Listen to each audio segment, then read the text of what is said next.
Monsieur Chile. Thank you very much indeed, sir. I have inserted his name on the speakers list, and now I'm going to call Mr. Binley on behalf of the EDG group. Mr. Binley from the United Kingdom. Thank you, Mr. President. I'll get the right debate this time. Can I say that sadly this report, this very French report, falls far short of meeting the international human rights standards regarding religious freedom, tolerance and pluralism that this Council has long stood for. It violates the state's duty of neutrality in matters of religion and belief, in that it focuses exclusively on selective and biased information from sources supporting repressive action against minority religions. It infringes on fundamental freedoms and stimulates hostility by stigmatizing targeted groups. The report refers to Article 9 of the Convention on Human Rights, but the stigmatization of minority religious movements as sects has been consistently condemned by human rights institutions under the same article. Instead of protecting the rights of the child, it could well endanger them and the rights of parents to raise their children in accordance with their religious beliefs, which are protected by Article 2 of Protocol 1 of the Convention, which states, and I quote, that the state shall respect the right of parents to ensure such education and teaching in conformity with their own religious and philosophical convictions.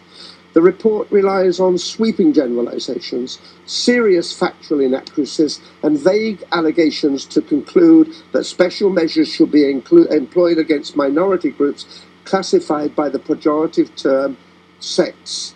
This blacklisting of so-called sects has been used in France to deny the renting of halls, the opening of bank accounts, the granting of nursing home licenses, and the custody of children in family disputes. And it's denied them to members of religious minorities such as Jehovah's Witnesses, Pentecostals, Baptists, and others. Let me give one example among many. In 2008, the Miviludes focused upon minorities that had their own schools.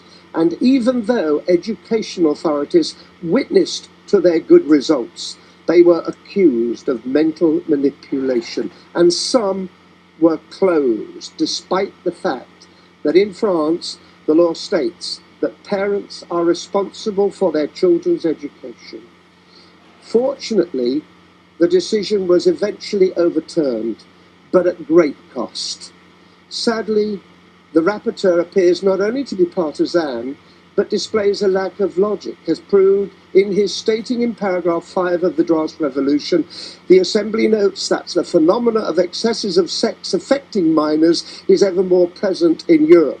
He immediately follows by stating it is concerned by the lack of comprehensive data on the subject.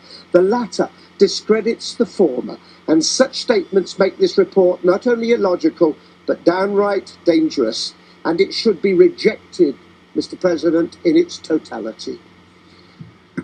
Thank you, Mr. Binley.